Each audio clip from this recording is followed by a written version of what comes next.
Ako si Jens, mahilig ako mag-DIY. Di ako professional katulad ng ibang gumagawa. Gusto ko lang share sa inyo kung ano man kaya kong gawin. Tumatanggap din pala ako ng mga pagawa, pero nakadepende yun kung gaano kaluwag yung aking schedule.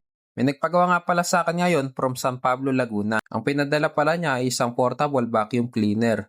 Ang brand nga pala nito ay Perry Smith X20 Pro. Sinimulan ko na kagad tanggalin yung mga tornilyo nito para makita ko na rin kung ano nga ba yung nasa loob nito. Ang issue nga pala nito ay hindi na raw ito nagcha-charge. Ito nga pala yung nasa loob ng vacuum cleaner at kung mapapansin nyo, wala na dito yung battery pack kasi tinanggal yun ng papagawa. At ang tanging tinira na lang dito yung BMS na baka kailangan gisingin lang para magamit ulit. Gumamit nga pala ako dito ng 18650 na battery na may capacity na 2600 mAh. Apat na battery nga pala gagamitin ko dito dahil bubuo tayo dito ng 1P 4S. Bale, 16 volts and 2,600 mAh. Sinimula ko na kagad dito mag-spot weld. At kung mapapansin nyo, nakaayos ito ng 2x2 or pa-square yung battery. Dahil kailangan natin nayakma sa paglalagyan ng battery. Isa-isa ko na nga palang nilalagyan ng wire dito yung bawat connection ng battery. Bumili nga pala ako dito ng bagong BMS dahil hindi na rin po pwede yung dating BMS. Sinubukan kong gisingin yung BMS pero wala talaga. Walang output voltage at input voltage. Kaya kailangan nating bumili ng bagong BMS. Hindi man katulad sa nakakabit dati pero pwede na para maging pamalit. Sa part na to, ihihina ko na dito yung power DC connector sa BMS.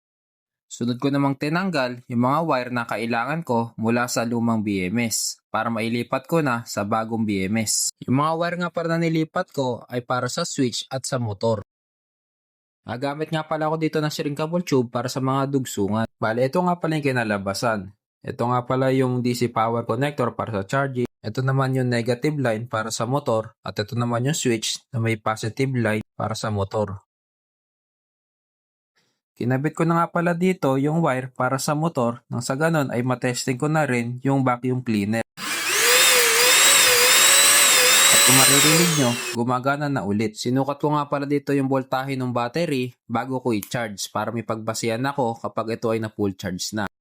Makalipas lang ilang minuto, fully charge na at ang nakuha nating voltahe ay 16.43 volts. Gagamit lang ulit ako dito ng shrinkable tube para pangbalot sa ating binuong battery pack. Gagamit lang ako dito ng heat gun para mag-shrink yung shrinkable tube natin. Sa part na to, inaayos ko na yung mga bawat parts ng vacuum cleaner. Simula ako sa battery hanggang sa pag-aayos ng mga wire. Napansin ko na masyadong mahaba yung wire kaya agad ko itong sinukatan at pinutulan at hininangan para maging maayos at magandang tignan. Hindi ko naman nilalahat pero yung iba kasi, porket hindi nakikita ay hindi naayusin yung wirings. Ito nga pala ang kinalabasan ng ating pagwa-wirings at kung mapapansin nyo, mas maayos na itong tignan. Sa part na to, binabalik ko na dito yung cover ng vacuum cleaner at isa-isa ko na rin binabalik yung mga tornilyo. So, magpa-final testing na tayo. Ngayon, makikita nyo na gumagana na ulit ito ng maayos. Ibig sabihin, successful yung ating paggawa. Ito ko rin magpasalamat kay ma'am sa nagpagawa nitong vacuum cleaner. Salamat po sa tiwala at sa pag-aantay para mabuo po yung inyong vacuum cleaner.